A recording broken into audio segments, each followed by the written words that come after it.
Yeah, who could have seen this coming? CNN's new streaming service, CNN Plus, is attracting less than 10,000 daily viewers. Why stream your fake news when you can just, turn on CNN on cable and watch it? But reports say former Fox anchor Chris Wallace is throwing temper tantrums here lately. Those reports say that Wallace is having daily breakdowns over the miserable launch of CNN Plus. He wants a CNN show, or he's gonna walk out, and is having staffers count how many times a day his promo is playing. Karma comes to us all, huh?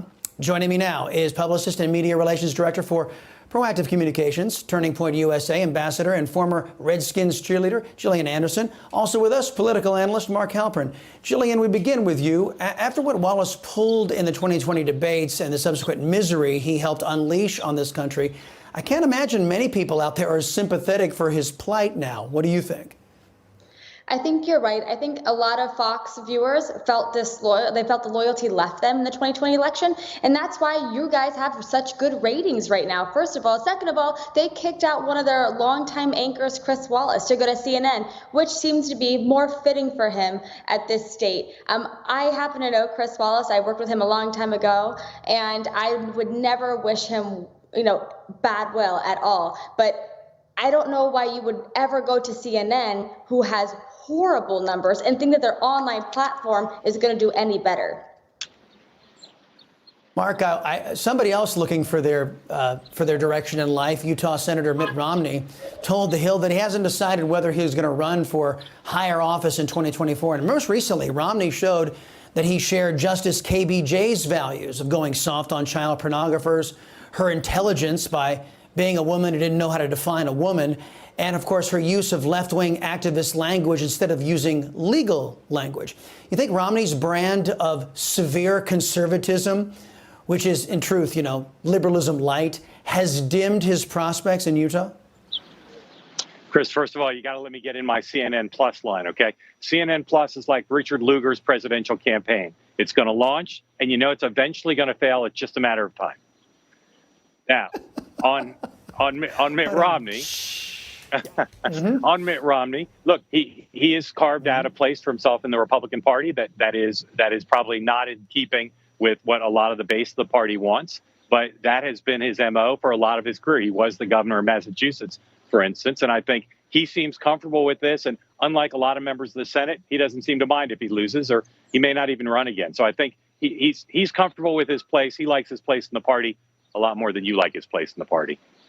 Well, wait a minute. Before I get back to Jillian, I just want to say, do you think he's reading the tea leaves here, saying that Mitt Romney may be perfectly comfortable with being a guy who doesn't know what conservatism is and doesn't vote his values, but maybe his constituents aren't comfortable with who Mitt Romney is?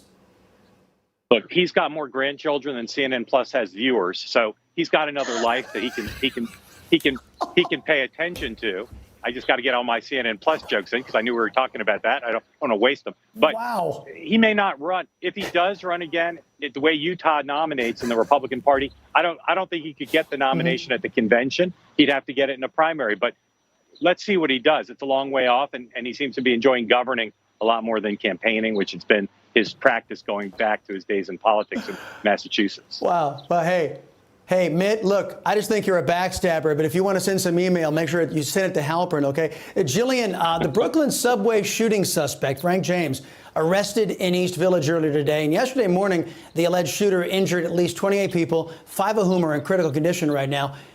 Here's a friendly reminder about what people are protesting about last year in New York. They're saying our subways need more money, not elevators, not cops. NYPD out of the subway. That's what they were saying. Should Democrat constituents there in New York be a little more careful for what they wish for?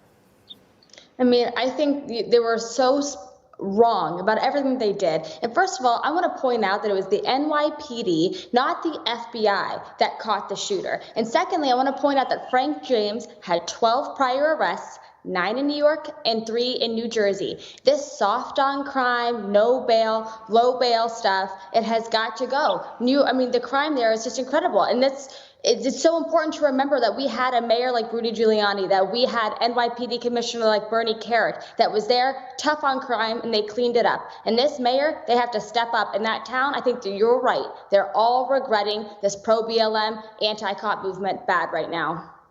Yeah. And you know what? Don't forget, he was on social media saying, "Oh, black Jesus, please kill all whiteys." He's also a racist, yet the Democrats who run New York nobody's even talking about hate crimes here. Mark, I wanted to talk to you about Biden announcing a new rule banning the American tradition of making firearms at home. He's done this while taking no action to stop illegal guns from streaming over the U.S.-Mexico border into the United States. What's your read on all of this? And is Biden conceding with this kind of action? Is he conceding moderates and trying to shore up his pro-criminal, anti-cop base for the upcoming midterms? I'd put guns on the same list with the environment, with immigration, a range of issues where Joe Biden has moved far to the left. He did as a candidate. In some ways, as president, he's moved even farther.